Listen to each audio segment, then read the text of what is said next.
Leksjon 1. Hva med å gå ut på middag i kveld? Hei Anna, hva med å gå ut på middag i kveld? Jeg har ikke lyst til å lage mat.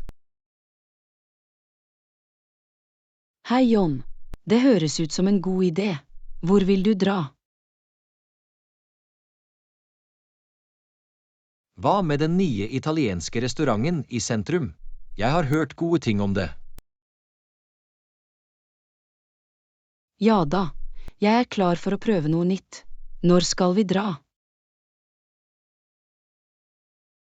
Hva med klokka 19? Det burde gi oss nok tid til å gjøre oss klare. Høres bra ut. Jeg begynner å gjøre meg klar nå, så vi ikke haster. Flott. Jeg sjekker om vi trenger å gjøre en reservasjon, bare for å være trygg. God idé. Det kan bli travelt, spesielt i helgene. Gi meg beskjed hvis vi trenger en. Vil gjøre det, Anna. Jeg ringer og gjør en reservasjon om nødvendig. Takk, Jon. Jeg setter pris på at du tar vare på det. Ikke noe problem, Anna. Jeg vil at middagen vår i kveld skal være stressfri. Jeg også, Jon. Det blir hyggelig å slappe av og nyte et måltid sammen. Jeg gleder meg til det. Jeg har lyst på god italiensk mat. Samme her. Jeg gleder meg til å prøve pastaen deres eller kanskje litt pizza. Menyen ser deilig ut. Jeg er sikker på at vi finner noe vi begge liker. Det er sikkert. Italiensk mat har noe for enhver smak. Jeg er glad vi er på samme side. Det er alltid gøy å utforske nye restauranter sammen. Absolutt. Jon, det holder ting interessant og gir variasjon til matopplevelsene våre. Og det er også en fin måte å bryte fra vår vanlige rutine og nyte en spesiell kveld. Jeg kunne ikke vært mer enig, Jon. Det er de små tingene som gjør livet morsommere. Godt sagt, Anna. La oss lage i kveld en minneverdig middagstur. Jeg er for det, Jon. Jeg er ferdig med å gjøre meg klar, og vi kan dra ut klokka 19. Perfekt. Jeg skal sørge for at alt er klart for kvelden vår. Vi sees om litt, Anna. Vi sees snart, Jon. Jeg gleder meg til middagsdatoen vår. Leksjon 2. Det er på tide å handle nye klær. Hei Anna, når vinteren nærmer seg, tror jeg det er på tide at vi handler nye klær. Hei Jon, det er en god idé. Jeg har følt meg litt kjølig i det siste. Hvor skal vi shoppe?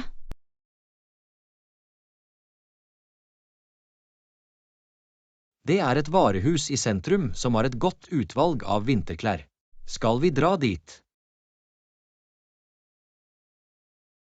Høres bra ut, Jon. Jeg har hørt at de har varme og stilige alternativer. Vi kan dra i helgen. Hva med lørdag ettermiddag? Lørdagen funker for meg. Jeg merker det i kalenderen, så vi ikke glemmer det. Flott. Vi bør lage en liste over hva vi trenger før vi går til butikken. Det er en god plan, Jon.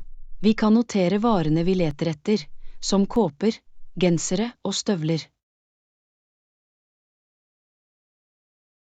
Ikke glem skjerf, hansker og hatter. De er avgjørende for å holde seg varme om vinteren. Du har rett, Jon. Jeg skal sørge for å inkludere dem på listen vår også. Det er alltid lurt å sjekke våre nåværende vinterklær for å se om noe må byttes ut. Det er sant. Vi kan donere de vi ikke lenger trenger til de som trenger det. Det er en gjennomtenkt idé, Anna. La oss sørge for at vi handler ansvarlig og vurderer andre også. Definitivt. John, det er viktig å være oppmerksom på handlingene våre og hjelpe hvor vi kan. La oss også holde øye med eventuelle salg eller rabatter for å få best mulig verdi for pengene våre. Absolutt. John, å spare penger mens du handler er alltid en bonus. Jeg gleder meg til å finne noen koselige og stilige vinterklær. Det blir gøy. Jeg føler det samme, John. Det er spennende å oppdatere garderoben vår for den kaldere årstiden. Vi sørger for å velge klær som passer godt og holder oss varme. Komfort er nøkkelen. Komfort og stil går hånd i hånd, John. Vi finner den perfekte balansen. Skal vi ta en matbit etter shoppingturen? Det blir en fin måte å avslutte dagen på. Det høres ut som en plan, John. Vi kan unne oss et varmt måltid og slappe av. Jeg er glad du er om bord, Anna. Det blir en produktiv og hyggelig dag. Jeg er takknemlig for å ha deg som min shoppingkompis, John. La oss gjøre det til en vellykket tur. På samme måte, Anna. Vi er et flott team. La oss gjøre oss klare for en morsom dag med shopping og vintermote. Leksjon 3. Ferieferien kommer for barna våre. Hei, Anna. Er du klar over at ferieferien kommer for barna våre? Hei, John. Ja, jeg har tenkt på det. Det er godt å ha litt fri fra skolen.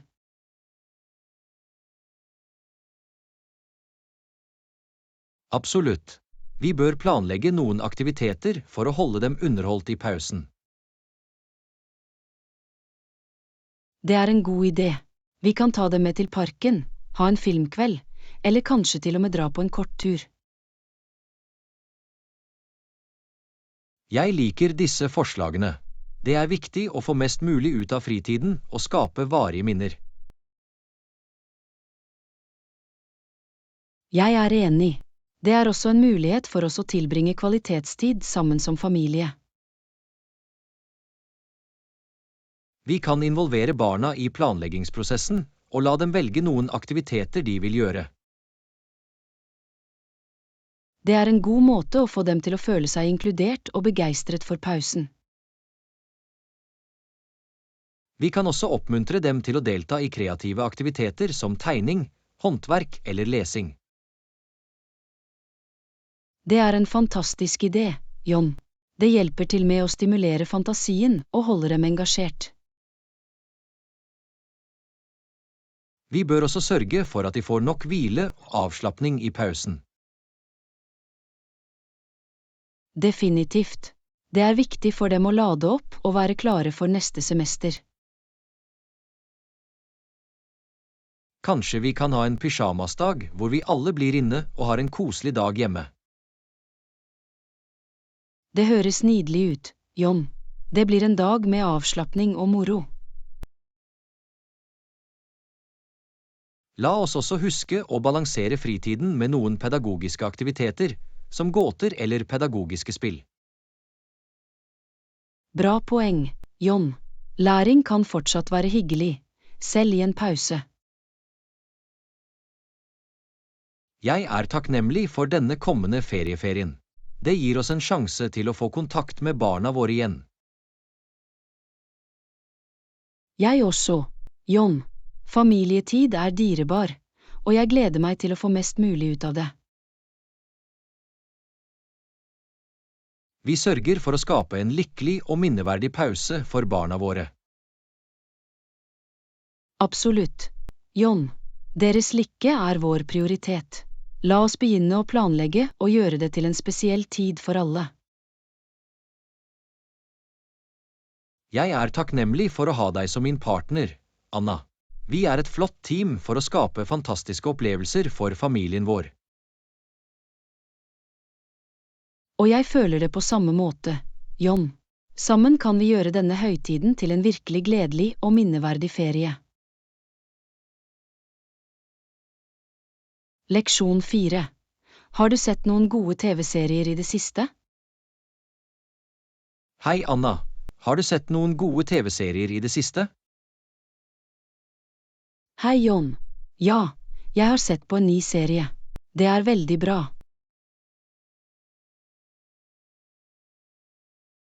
Å, det høres interessant ut. Hva heter det? Den heter Kronen. Det handler om den britiske kongefamilien. Jeg har hørt om det. Er det et drama eller en dokumentar? Det er et historisk drama. Skuespillet og historiefortellingen er fantastisk. Det høres spennende ut. Jeg liker show basert på virkelige hendelser. Du vil definitivt like denne da. Det gir et fascinerende innblikk i britisk historie. Jeg legger den til på overvåkningslisten min. Noen andre forestillinger du anbefaler? Stranger Things er et annet flott show. Det er en blanding av sci-fi, mysterium og eventyr. Jeg har hørt mange positive anmeldelser om den. Jeg burde prøve det. Definitivt. Det er fengslende og holder deg på kanten av setet ditt.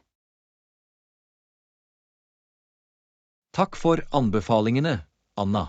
Jeg leter alltid etter nye show å se på. Du er velkommen, John. Jeg liker å oppdage og dele gode TV-serier. Det er hyggelig å slappe av med en god serie etter en lang dag. Absolutt. Det er en fin måte å flykte inn i forskjellige verdener og historier. Og det er enda bedre når vi finner show som vi begge liker å se på. Jeg er enig, John. Det er en morsom måte å tilbringe tid sammen og engasjere seg i felles interesser. La oss lage en plan for å se noen episoder sammen snart. Høres ut som en plan, John. Vi kan tilberede litt snacks og ha en koselig TV-kveld. Jeg gleder meg til det, Anna. Det blir en avslappende og hyggelig kveld. Jeg også, John. La oss lage litt popcorn og gjøre oss klare for et godt show. Jeg er glad vi har disse øyeblikkene til å slappe av og nyte hverandres selskap. Jeg også, John. Det er de små tingene som gjør livet morsommere. Absolutt, Anna. La oss verne om disse øyeblikkene og få mest mulig ut av TV-kveldene våre sammen. Jeg kunne ikke vært mer enig, John. Her er gode show og kvalitetstid. Leksjon 5. Naboen vår ønsker å donere katten sin. Hei, Anna. Gjett hva? Naboen vår ønsker å donere katten sin. Hei, John. Å, virkelig? Det er interessant. Hvorfor vil de gi bort katten sin?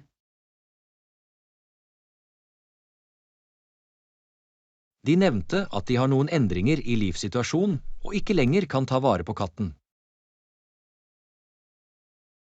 Jeg skjønner. Det er uheldig for dem, men det kan være en mulighet for noen andre å gi katten et kjærlig hjem.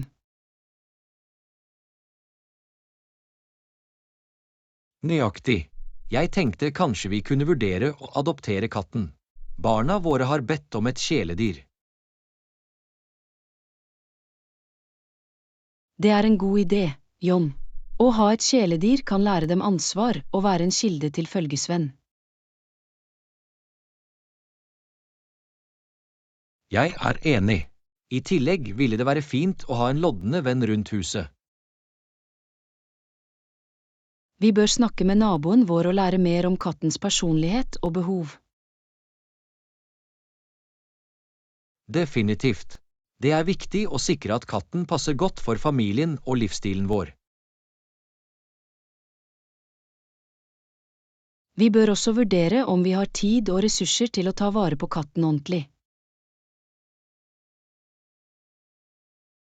Absolutt. Å eie et kjæledyr krever engasjement og oppmerksomhet. La oss ta en samtale med barna og se hvordan de har det med å ha en katt som nytt familiemedlem. God idé, Anna. Deres mening er viktig, og det er viktig å involvere dem i beslutningsprosessen.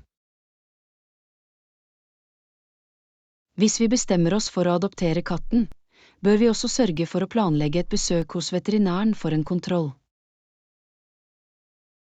Det er en ansvarlig tilnærming, Anna. Vi ønsker å sikre kattens helse og velvære. La oss samle mer informasjon og diskutere det videre før vi tar en endelig beslutning. Enig, Anna. Det er en stor beslutning, og vi vil sørge for at det er den rette for familien vår. Enten vi adopterer katten eller ikke, er det liksom naboen vår å tenke på å finne et godt hjem for kjæledyret sitt. Absolutt, Anna. Det viser deres omsorg og ansvar overfor kattens velvære. La oss huske på kattens velferd når vi vurderer vår beslutning. Absolutt, Anna. Vi sørger for å ta et velinformert valg som er best for alle involverte. Jeg er glad for at vi har denne samtalen, John. Det viser vår omtenksomhet og omtanke. Jeg også, Anna. Det er viktig å nærme seg slike beslutninger med omhu, åpen kommunikasjon. Uansett hvilken beslutning vi tar, er jeg sikker på at det vil være den rette for familien vår. Jeg føler det samme, Anna. Vår kjærlighet og omsorg vil veilede oss i å ta det beste valget. Leksjon 6. Vi vil ha et nytt sykehus i nærheten. Hei, Anna. Har du hørt om det nye sykehuset som bygges i byen vår?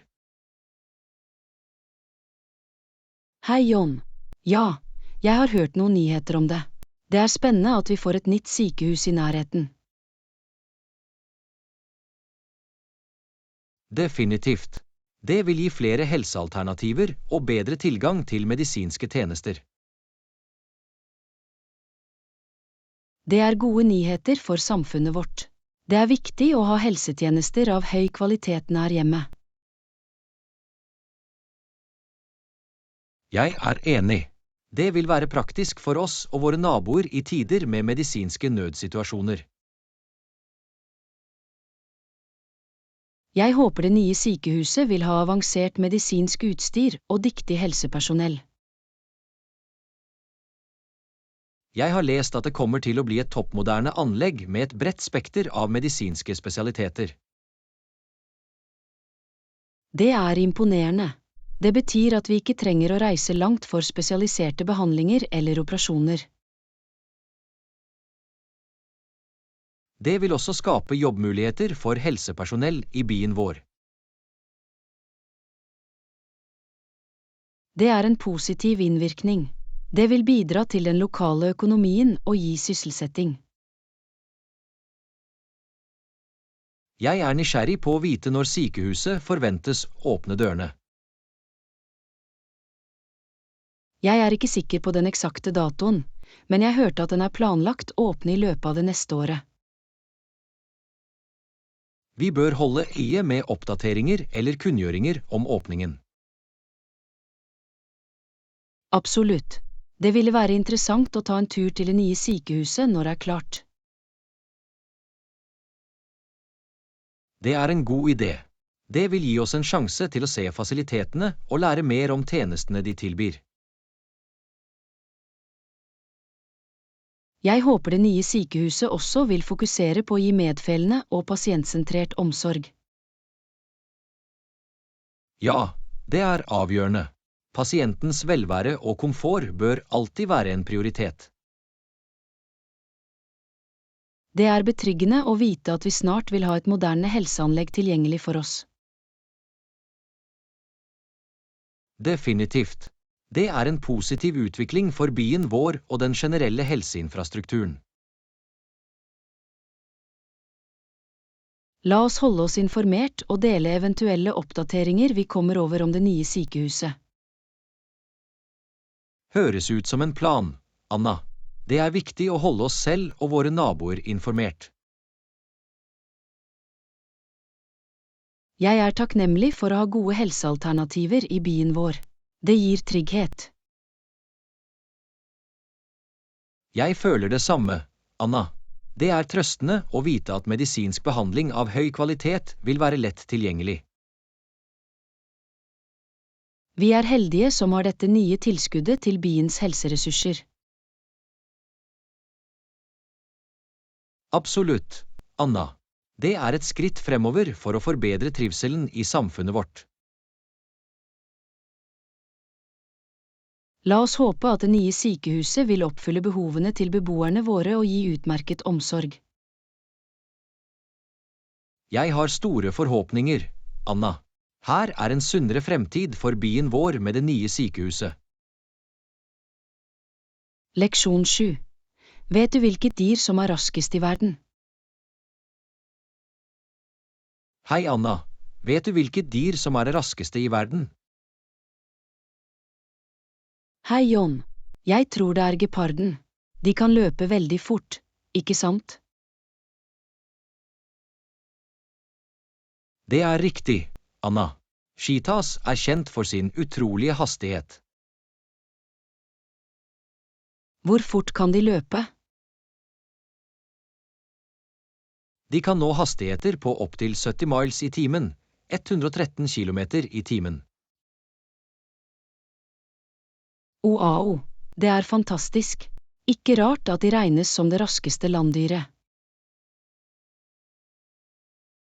Ja, hastigheten deres hjelper dem med å fange byttet sitt under jakt. Er det noen andre dyr som også er veldig raske? Ja, et annet raskt dyr er vandrefalken. Det er den raskeste fuglen i verden. Virkelig, hvor fort kan den fly? Vandrefalken kan nå hastigheter på over 240 miles i timen, 386 kilometer i timen, under jaktikene. Det er utrolig.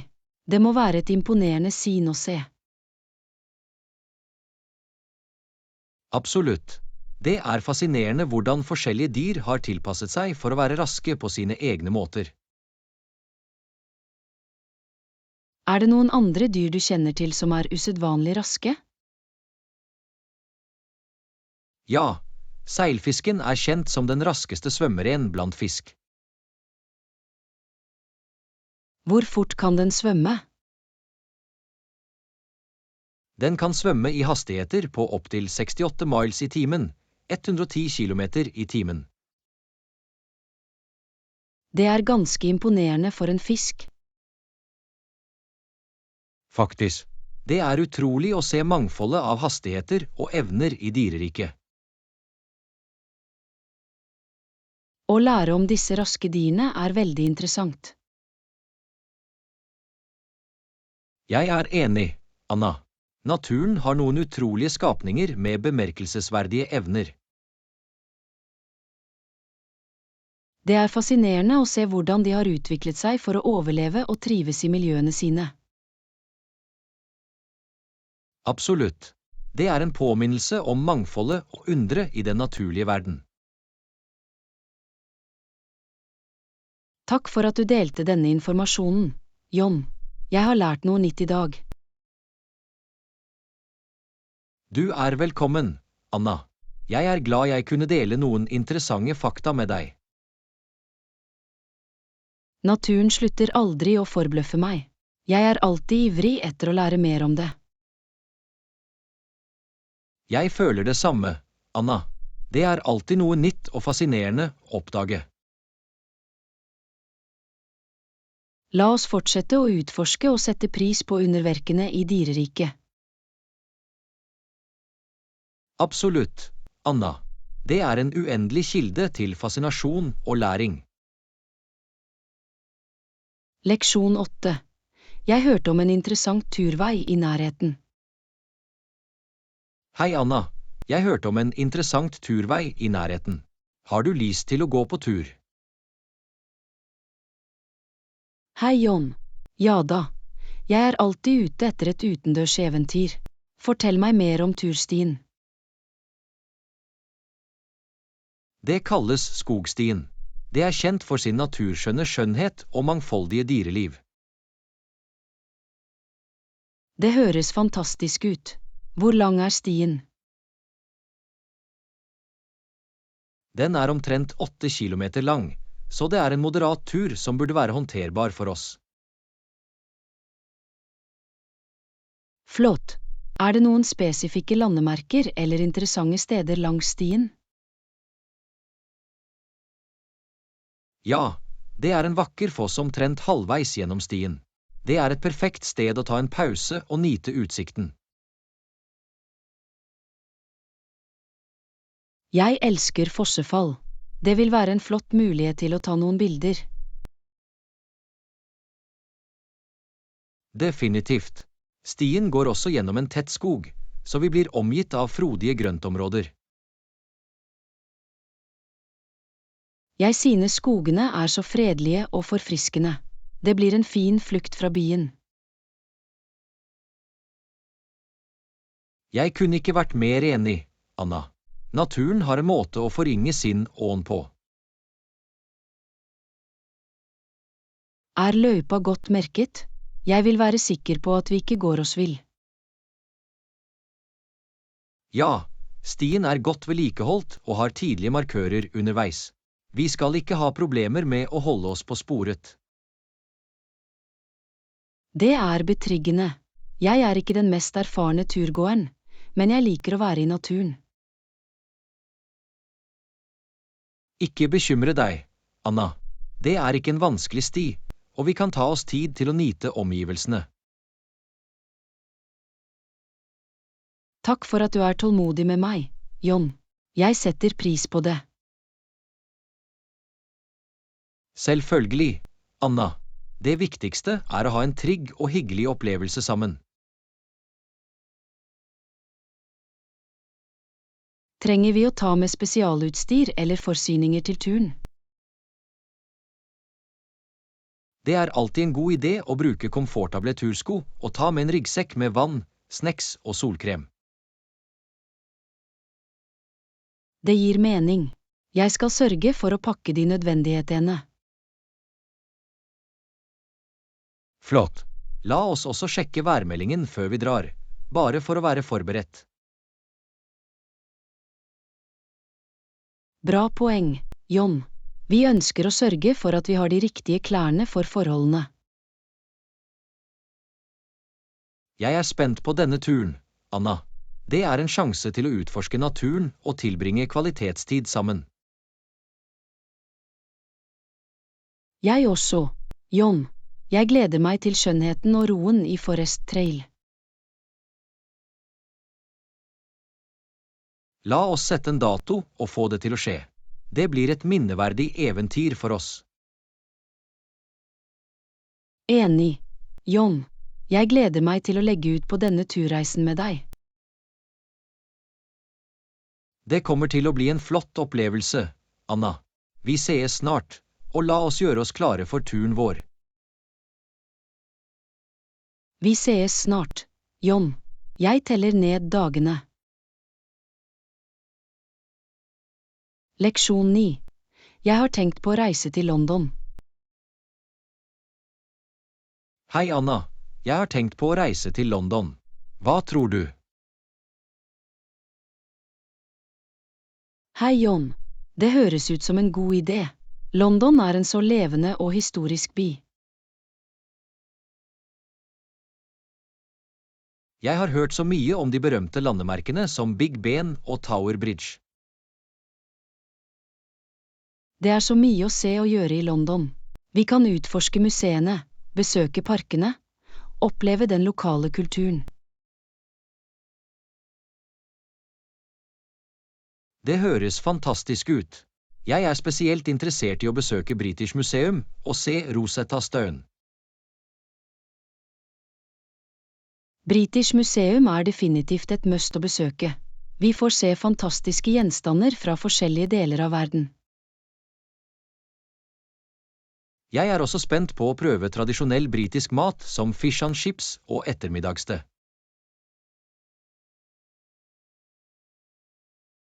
Absolutt. Det vil være en flott mulighet til å unne seg deilig britisk mat.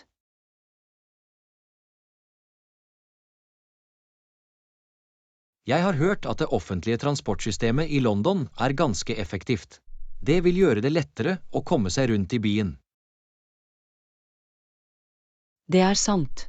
Vi kan bruke de berømte røde dobbeltdekkerbussene eller ta undergrunnsbanen for å utforske forskjellige deler av byen. Det er også verdt å vurdere å ta en båttur på Themsen for å få et annet perspektiv på byen. Det er et godt forslag, John. Det ville være en naturskjønn måte å se noen av de ikoniske landemerkene langs elven. Vi bør også planlegge et besøk til Buckingham Palace og prøve å være vitne til Changing of the Guard-seremonien. Det er en klassisk London-opplevelse. Det blir spennende å se de kongelige tradisjonene på nært hold. Jeg er spent på å fordype meg i den lokale kulturen, og kanskje til og med se et teatershow i West End. Teaterscenen i London er kjent over hele verden. Det ville være en minneverdig opplevelse å se en liveopptreden der. La oss også ta litt tid til å slappe av og nyte de vakre parkene i London, som Hyde Park eller St. James's Park. God idé, John. Det vil være hyggelig å ta en rolig spasertur og ta en piknik i et av de grønne områdene. Vi bør begynne å undersøke og planlegge reiseruten vår for å få mest mulig ut av turen til London. Definitivt. Det er alltid godt å være forberedt og ha en grov idé om stedene vi ønsker å besøke. Jeg gleder meg veldig til dette eventyret, Anna. Det blir en fantastisk tur å huske. Jeg også, John. Å utforske den livlige byen London med deg vil være en fantastisk opplevelse. La oss få det til å skje, Anna. Vi vil ha en flott tid med å oppdage alt London har å tilby. Absolutt. John, London, her kommer vi. Leksjon 10. Vi bør snakke om å sjekke inn på flyplassen. Hei Anna, er du klar for turen vår? Vi bør snakke om å sjekke inn på flyplassen. Hei John. Ja, jeg er spent. La oss diskutere prosessen med å sjekke inn på flyplassen. Først må vi sørge for at vi har pass og billetter med oss. Det er de viktige dokumentene vi må vise ved innsjekkingsskranken. Vi bør også sjekke vekt og størrelsesbegrensningene for bagasjen vår. Det er et godt poeng. Vi vil ikke ha noen overraskelser eller ekstra avgifter for overvektige poser. La oss veie koffertene våre hjemme for å sikre at de oppfyller flyselskapets krav. Og det er lurt å pakke vesker eller skjellet i en klar, lukkbar pose for sikkerhet. Det er riktig. Vi vil ikke ha noen problemer med sikkerhetsscreeningsprosessen. Når vi ankommer flyplassen, må vi finne innsjekkingsskranken for flyselskapet vårt. Ja, det er vanligvis skilt eller informasjonstavler for å lede oss til høyre disk. Ved innsjekkingsskranken må vi vise pass og billetter til flypersonalet. De vil også stille oss noen spørsmål og kan gi oss ombordstigningskortene våre. Ombordstigningskortet er et viktig dokument. Den viser setenumrene og avgangsporten. Etter innsjekking bør vi gå videre til sikkerhetskontrollområdet. Vi må plassere posene våre på transportbåndet for røntgenscreening. Og vi må gå gjennom en metalldetektor eller kroppsskanner. Det er viktig å følge instruksjonene fra sikkerhetspersonellet under prosessen. Når vi har passert sikkerheten, kan vi fortsette til avgangsporten. Det er lurt å sjekke flyinformasjonsdisplayet for å bekrefte portnummeret vårt. Og vi bør ankomme porten i tide for å unngå å gå glipp av flyet vårt. Hvis vi har spørsmål eller trenger hjelp, kan vi alltid spørre flyplasspersonalet. De er vanligvis hjelpsomme og klare til å hjelpe passasjerer. Det er sant. De kan gi informasjon om fasiliteter, butikker eller restauranter på flyplassen. Til slutt bør vi oppbevare reisedokumentene og boardingkortene våre på et trygt sted. Ja, det er viktig å ha dem lett tilgjengelige når det trengs. Innsjekking på flyplassen kan virke overveldende, men hvis vi følger prosessen trinn for trinn, vil det være jevnt. Jeg er enig, John. La oss sørge for at vi har alt i orden og være forberedt på en problemfri innsjekking. Absolutt, Anna. Vi er nesten klare til å starte reisen. Det er en spennende tid. Jeg gleder meg til å utforske nye steder sammen med deg, John. La oss ha en flott tur. Absolutt, Anna. La oss lage uforglemmelige minner sammen. Ha en trygg flytur. Leksjon 11. Har du lagt merke til hvor rene gatene er i denne byen? Hei, Anna. Har du lagt merke til hvor rene gatene er i denne byen? Hei, John. Ja, det har jeg. Det er imponerende hvor godt vedlikeholdt og ryddige de er. Absolutt. Jeg har sett arbeidere regelmessig feie og plukke opp søppel. Det er flott å se innsatsen de legger ned for å holde gatene rene og innbydende. Det gjør det å gå rundt i byen til en hyggelig opplevelse. Jeg er enig. Det er hyggelig å se at folk er stolte av å holde omgivelsene rene. Det viser også respekt for miljøet og samfunnet. Definitivt. En ren by skaper et positivt inntrykk for besøkende også. Det gjenspeiler den generelle livskvaliteten i byen. Det er inspirerende. Det får meg til å ønske å bidra til å holde våre egne omgivelser rene også. Hver liten innsats teller. Vi kan starte med å kaste vårt eget søppel riktig. Og hvis vi ser noe søppel, kan vi plukke det opp og kaste det i en søppelkasse i nærheten. Det er en god idé. Vi kan lede med eksempel og oppmuntre andre til å gjøre det samme. Det er viktig å skape et rent og bærekraftig miljø for alle å nyte. Absolutt. La oss fortsette å sette pris på å ta vare på de rene gatene i denne byen. Enig, John. Det er noe vi alle kan være stolte av. Leksjon 12. Skriv ut nye visittkort til vår nye medarbeider. Hei Anna, jeg tror det er på tide å skrive ut nye visittkort til vår nye medarbeider. Hva tror du? Hei John, jeg er enig. Det er viktig å ha oppdaterte visittkort for teamet vårt. Vi bør inkludere den nye medarbeiderens navn, stilling og kontaktinformasjon på kortet. Definitivt. Det er viktig for nettverk og for å gjøre et profesjonelt inntrykk. Vi bør også inkludere firmalogoen og fargene for å opprettholde merkevarekonsistens. Det er et godt poeng.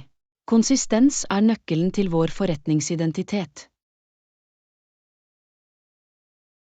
Har du noen designideer eller preferanser for de nye visittkortene? Jeg synes vi bør holde det enkelt og rent, med et profesjonelt utseende. Jeg er enig. En minimalistisk design med klare skrifter og relevant informasjon vil være effektiv. Vi bør også vurdere kortets størrelse og materiale. Noe holdbart og lett å bære. Det er sant. Vi vil at kortene skal tåle regelmessig bruk og gjøre et varig inntrykk. Bør vi inkludere ytterligere detaljer, for eksempel våre sosiale mediehåndtak eller nettsted? Det avhenger av den nye medarbeiderens rolle og informasjonen de ønsker å dele. Rett. Vi bør diskutere det med den nye medarbeideren for å sikre at deres preferanser blir vurdert. Når vi har fullført design og informasjon, kan vi sende den til en utskriftstjeneste. Vi bør be om bevis før vi skriver ut hele batchen for å se etter feil eller justeringer. God idé. Det er viktig å ha nøyaktige og feilfrie visittkort. Og når vi mottar de trykte kortene, kan vi distribuere dem til teamet og den nye medarbeideren. Vi bør også beholde noen ekstra kort i tilfelle vi trenger mer i fremtiden. Absolutt. Det er alltid godt å være forberedt og ha ekstra kort for hånden. Jeg er glad for at vi tar vare på denne detaljen for vårt nye teammedlem. Det viser profesjonalitet. Det er viktig å gi dem de nødvendige verktøyene for å representere selskapet vårt. Enig, Anna.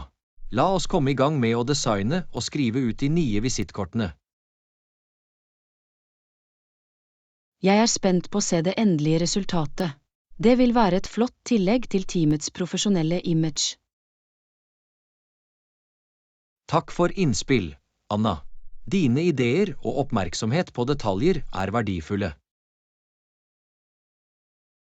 På samme måte, John. Jeg setter pris på samarbeidet ditt for å gjøre teamet vårt sterkere. Leksjon 13.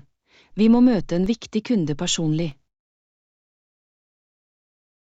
Hei Anna, jeg har nettopp sluppet telefonen med en viktig kunde.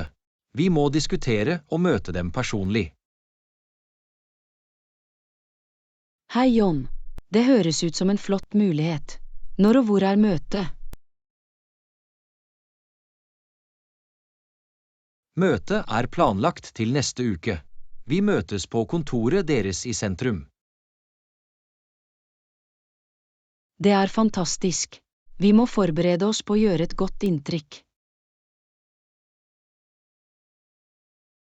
Absolutt. Vi må undersøke kundens bakgrunn og forstå deres behov. Det er viktig å være kunnskapsrik og klar til å ta opp spørsmål eller bekymringer de måtte ha. Jeg vil sørge for å ta med prøver av produktene våre eller relevante materialer. Det er en god idé. Visuelle hjelpemidler kan bidra til å illustrere tilbudene våre og gjøre presentasjonen mer engasjerende. Vi må også kle oss profesjonelt til møtet. Ja, vi bør bruke forretningsklær for å vise respekt og profesjonalitet. Vi bør komme noen minutter tidlig til møtet for å vise punktlighet. Å være i tide er avgjørende. Det viser at vi verdsetter tiden deres og er pålitelige. Under møtet bør vi aktivt lytte til kunden og stille relevante spørsmål. Det er riktig. Å forstå deres behov og bekymringer vil hjelpe oss å skreddersy løsningene våre til deres krav. Vi bør også være trygge og artikulerte når vi presenterer våre ideer eller forslag. Tillit er nøkkelen. Det bidrar til å bygge tillit og viser at vi tror på våre produkter eller tjenester. Etter møtet bør vi følge opp med en takke-e-post eller en telefonsamtale. Å uttrykke takknemlighet for tiden deres er en fin gest. Det er også viktig å legge merke til eventuelle handlingspunkter eller neste trinn som diskuteres under møtet. Å holde oversikt over detaljene vil hjelpe oss å holde oss organisert og sikre rettidig oppfølging. La oss utarbeide en agenda eller oversikt for møtet for å holde fokus og få mest mulig ut av tiden vår. Det er en god plan. Det vil hjelpe oss å holde oss på sporet og dekke alle viktige punkter. Jeg gleder meg til dette møtet. Det er en flott mulighet for vår virksomhet. Jeg også, John. La oss sørge for at vi er godt forberedt og klare til å imponere kunden. Sammen kan vi gjøre en positiv innvirkning og bygge et sterkt forhold til kunden. Absolutt. John, la oss jobbe mot et vellykket møte og fremtidige samarbeid. Takk for innsikten, Anna. Dine innspill er verdifulle i forberedelsene våre. På samme måte, John. Jeg setter pris på ditt samarbeid og dedikasjon til vår suksess. Leksjon 14. Feirer nyttår. Hei Anna, det nye året nærmer seg. Hvordan skal vi feire det? Hei John, det er spennende. Vi kan planlegge en liten samling med venner og familie. Det høres ut som en god idé. Vi kan ha en koselig sammenkomst hjemme hos oss. Vi bør dekorere huset med ballonger, streamere og kanskje noen festlige lys. Absolutt. Det vil skape en gledelig og feirende atmosfære. Vi kan tilberede deilig mat og snacks for alle å nyte. God tenkning. Fingermat og forretter er alltid en hit under samlinger. Vi bør også ta noen drinker, både alkoholholdige og alkoholfrie, for å imøtekomme alles preferanser. Det er viktig å sørge for at alle har noe de kan glede seg over. Vi kan spille litt livlig musikk i bakgrunnen for å sette stemningen for feiringen. Det er et godt forslag. Musikk legger alltid til den festlige ånden. Når midnatt nærmer seg, kan vi samles for en nedtelling til det nye året. Ja, vi kan ha en klokke eller en tidtaker for å markere årets siste sekunder. Og når klokken slår midnatt, kan vi skåle med champagne eller musserende jus. Det er en tradisjon å heve et glass og ønske hverandre et godt nytt år. Vi bør også ha noen festpoppere eller konfetti for å gjøre øyeblikket enda mer spesielt. Det er en morsom idé. Det vil gi et snev av spenning og glede til feiringen. Etter nedtellingen kan vi utveksle klemmer og ønsker for et fantastisk år fremover. Det er en tid for å uttrykke takknemlighet og se frem til en ny begynnelse. Vi kan også se fyrverkeri på TV eller gå utenfor hvis det er noen i nærheten. Å se fyrverkeri er alltid en magisk måte å ønske det nye året velkommen. Og utover kvelden kan vi spille noen spill eller dele historier og latter. Å tilbringe kvalitetstid sammen og skape minner er det som gjør feiringer minneverdige. La oss ikke glemme å ta noen bilder for å fange de lykkelige øyeblikkene. Definitivt. Bilder vil hjelpe oss å verne om minnene fra denne spesielle natten. Jeg gleder meg til å feire det nye året sammen med deg, John. Det kommer til å bli en fantastisk kveld. På samme måte, Anna, la oss gjøre det til en natt å huske og starte det nye året med glede og positivitet. Takk for entusiasmen, John. Energien din gjør feiringer enda morsommere. Og takk, Anna, for ideene og samarbeidet. La oss ha en fantastisk nyttårsfeiring sammen. Leksjon 15. Bytte ut min gamle mobiltelefon. Hei Anna, jeg har tenkt på å bytte ut den gamle mobiltelefonen min. Hva tror du? Hei John, det kan være en god idé. Hvor lenge har du hatt din nåværende telefon? Jeg har hatt det i omtrent 3 år nå. Det begynner å vise tegn på slitasje. Det er forståelig. Teknologien utvikler seg raskt, og nyere telefoner tilbyr flere funksjoner. Det er sant. Jeg har lagt merke til at telefonen min er tregere sammenlignet med nyere modeller. Har du vurdert hvilke funksjoner du vil ha i en ny telefon? Jeg vil gjerne ha en telefon med bedre kamera og mer lagringskapasitet. Dette er viktige faktorer å vurdere, spesielt hvis du liker å ta bilder eller laste ned apper. Jeg vil også ha en telefon med lengre batterilevetid. Min nåværende telefon varer ikke så lenge som den pleide å gjøre. Batterilevetiden er definitivt avgjørende. Det er frustrerende når telefonen dør raskt. Jeg har undersøkt noen alternativer på nettet. Det er mange modeller å velge mellom. Det er lurt å lese anmeldelser og sammenligne forskjellige merker og modeller før du tar en beslutning.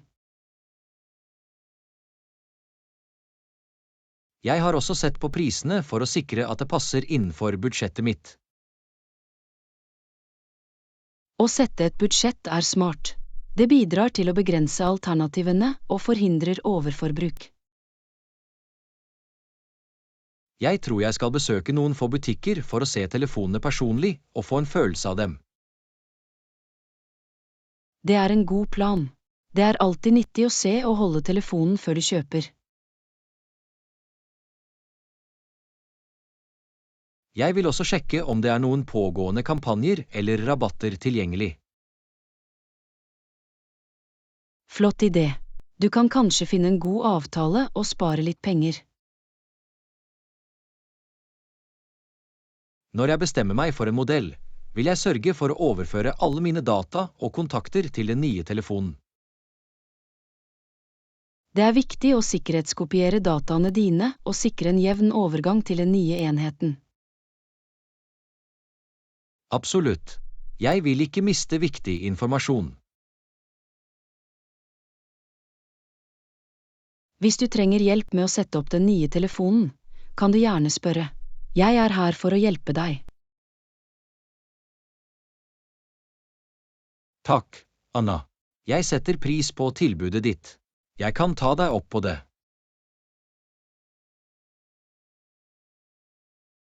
Ikke noe problem i det hele tatt, John. Jeg er glad for å hjelpe. Jeg er spent på å få en ny telefon. Det blir en ny start med oppdaterte funksjoner. Jeg er sikker på at du vil nyte fordelene med en ny telefon. Lykke til med søket, John. Takk, Anna. Jeg holder deg oppdatert på hvilken telefon jeg ender opp med å velge. Høres bra ut, John. Jeg gleder meg til å høre om den nye enheten din.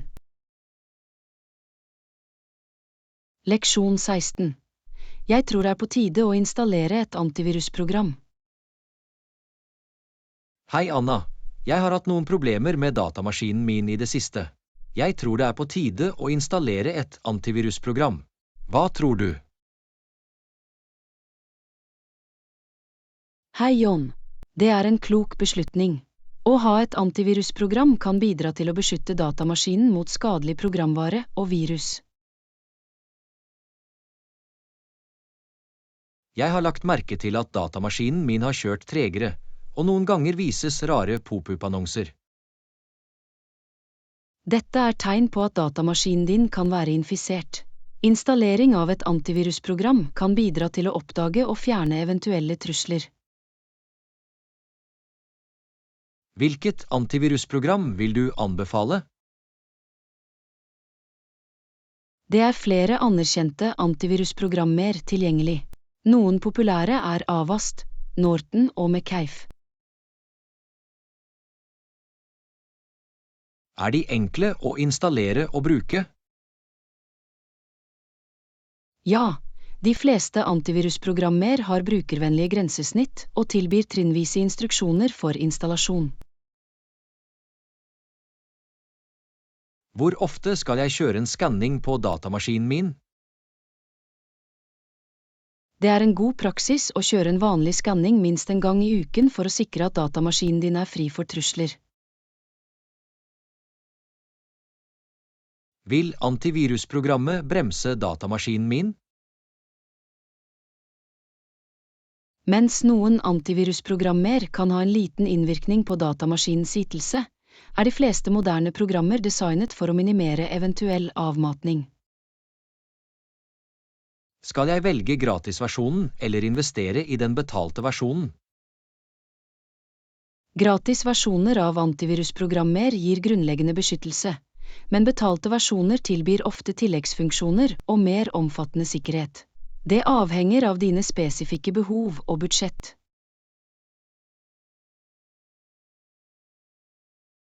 Jeg tror jeg vil gå for den betalte versjonen for å ha bedre beskyttelse. Kjenner du noen pålitelige nettsteder å kjøpe programmet fra? Du kan kjøpe antivirusprogrammer direkte fra de offisielle nettstedene til de respektive programvareselskapene. Det er alltid best å kjøpe fra pålitelige kilder. Jeg skal sørge for å gjøre det. Takk for råd, Anna. Du er velkommen, John. Det er viktig å prioritere sikkerheten til datamaskinen og dataene dine. Når jeg har installert antivirusprogrammet, planlegger jeg regelmessige oppdateringer for å holde det oppdatert.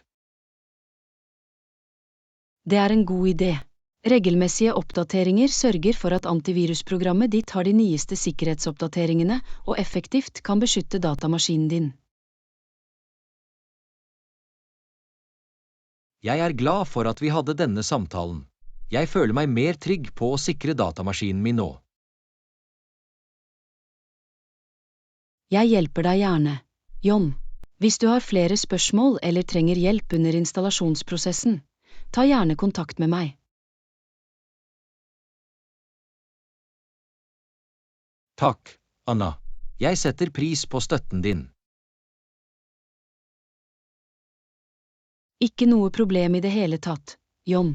Ta vare på og vær trygg på nettet. Du også, Anna. Takk igjen. Leksjon 17. Jeg hørte at det er en tyfon som kommer vår vei. Hei, Anna. Jeg hørte at det er en tyfon som kommer vår vei. Har du forberedt deg på det? Hei, John. Ja, jeg har holdt øye med værrapportene. Jeg har gjort noen forberedelser for sikkerhets skyld.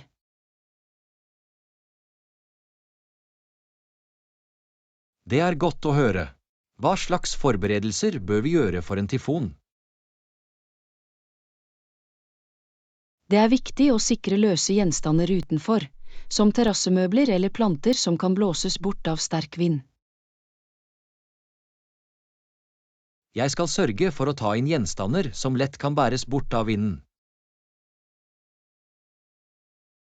I tillegg bør vi fylle på viktige forsyninger som mat, vann og batterier.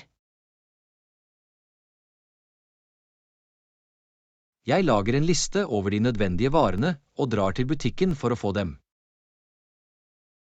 Det er også lurt å ha en lommelykt og en batteridrevet radio i tilfelle strømbrudd. Jeg skal sjekke om vi har disse varene hjemme, og hvis ikke, kjøper jeg dem også. Sørg for å lade elektroniske enheter, som telefonen din, i tilfelle vi mister strøm. Det er en god påminnelse. Jeg lader telefonen min og andre enheter jeg måtte trenge. Det er viktig å holde seg oppdatert på værforholdene og lytte til eventuelle advarsler eller råd fra lokale myndigheter. Jeg vil følge med på nyhetene og radioen for oppdateringer om tyfonens vei og intensitet. Hvis myndighetene anbefaler evakuering, er det avgjørende å følge instruksjonene deres og flytte til et trygt sted. Absolutt. Vår sikkerhet bør være topp prioritet i slike situasjoner. Til slutt er det viktig å holde seg innendørs og borte fra vinduer under stormen. Sterk vind og fligende rusk kan være farlig.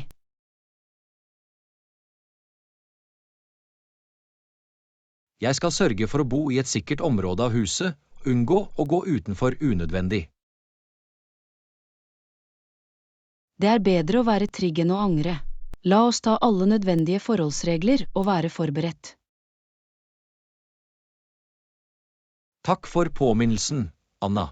Ditt råd er verdifullt for å sikre vår sikkerhet under tyfonen. Du er velkommen, John. Vi er i dette sammen. La oss være trygge og støtte hverandre under tyfonen. Faktisk, Anna. Ta vare på og vær trygg også. La oss håpe på minimal påvirkning fra tyfonen. Leksjon 18. Vi har ikke samlet posten vår fra postkassen på lenge. Hei, Anna. Jeg skjønte nettopp at vi ikke har samlet posten vår fra postkassen på lenge. Har du lagt merke til det? Hei, John. Du har rett. Jeg glemte det helt. Vi bør sjekke postkassen snart.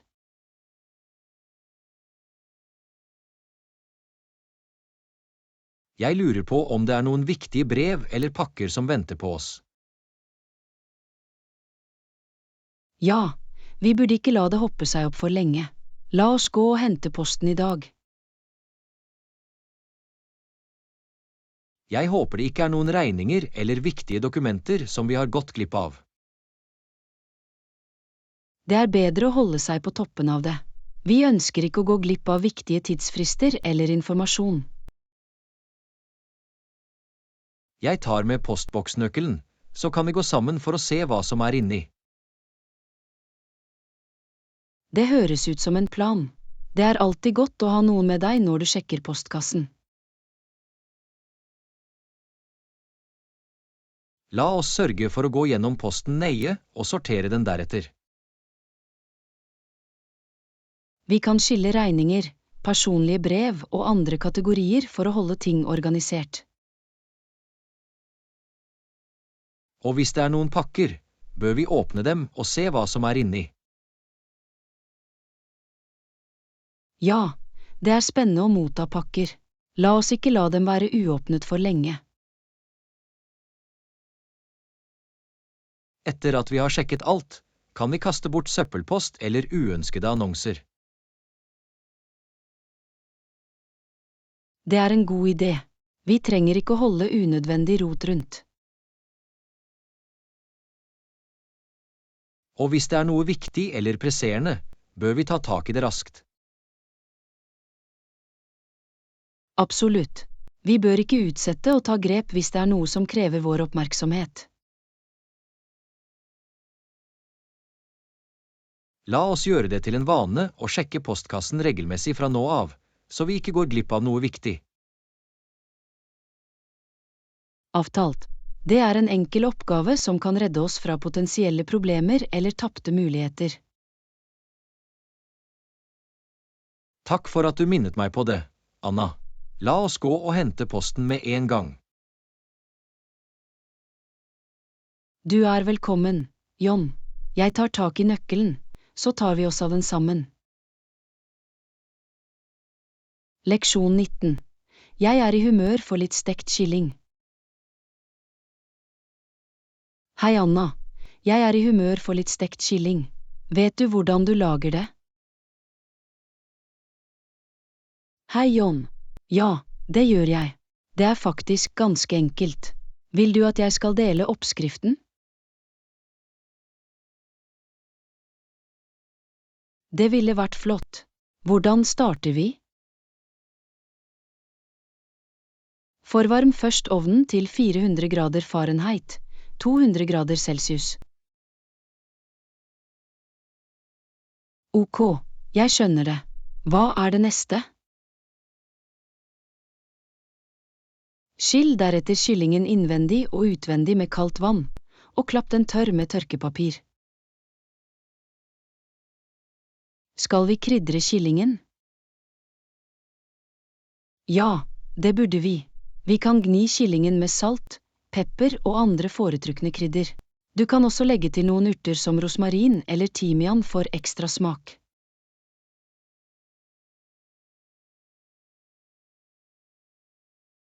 Høres deilig ut. Hva gjør vi etter krydder? Legg kyllingen på en stekepanne eller en ildfast form med brystsiden opp. Er det noen ekstra trinn? Ja, vi kan sette en hel sitron eller løk inn i kyllingens hulrom for å tilsette smak. Det er et fint tips. Hva kommer videre? Vi vil truse kyllingen ved å binde bena sammen med kjøkkengarn. Dette hjelper kyllingen til å koke jevnt. Jeg skjønner. Og hvor lenge steker vi det? Stek kyllingen i forvarmet ovn i omtrent 20 minutter per pund, 450 gram. Så hvis det er en kylling på 4 pund, skal den steke i omtrent 1 time og 20 minutter.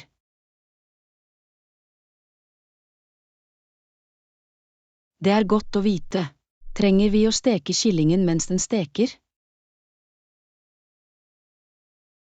Ja, det er lurt å steke kyllingen hvert 30 minutt. Du kan bruke dryppene i pannen eller litt smeltet smør til å gjøre det. Jeg skal sørge for å gjøre det. Noe annet vi må vurdere? Ja, når kyllingen er ferdig, bruk et kjøttermometer for å sjekke den indre temperaturen. Den skal nå 165 grader Fahrenheit, 75 grader Celsius, i den tykkeste delen av låret. Perfekt. Takk for tipset. Hva gjør vi når det er kokt? Når kyllingen er kokt og når ønsket temperatur, fjern den fra ovnen og la den hvile i omtrent 10 minutter før du skjærer ut.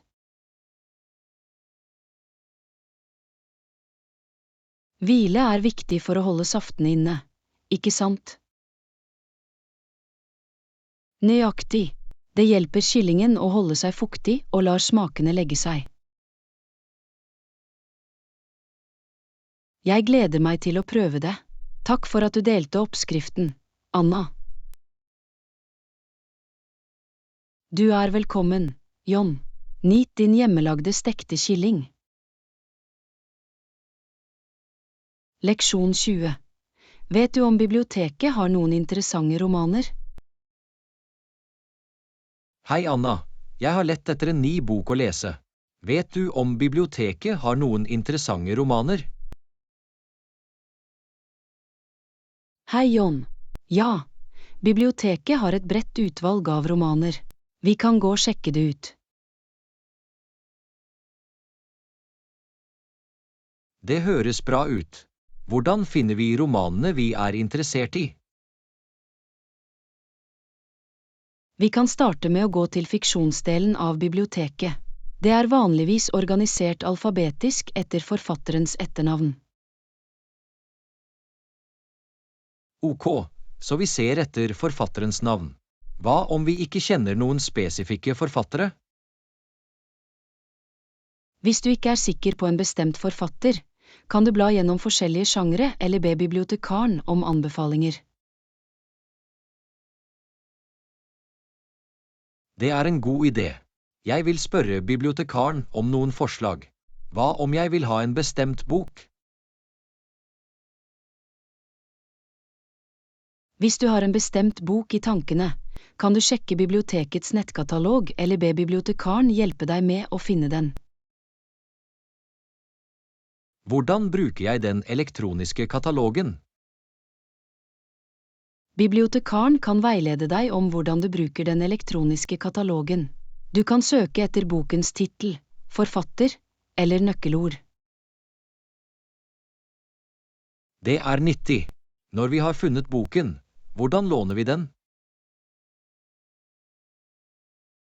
Når du har funnet boken du vil låne, kan du ta den med til bibliotekarens skrivebord. De vil hjelpe deg med låneprosessen. Trenger jeg et bibliotekkort for å låne bøker? Ja, du trenger et bibliotekkort for å låne bøker. Hvis du ikke har et, kan du registrere deg for et bibliotekkort ved bibliotekets registreringsskranke. Jeg skal sørge for å ta med bibliotekkortet mitt, eller få et hvis jeg ikke har det ennå. Det er en god plan. Husk å sjekke forfallsdatoen for retur av boken, slik at du kan unngå forsinkelsesgebyrer. Jeg skal huske på det. Takk for påminnelsen, Anna. Du er velkommen, John. Nyt tiden din med å utforske romanene på biblioteket. Jeg håper du finner noen gode bøker å lese.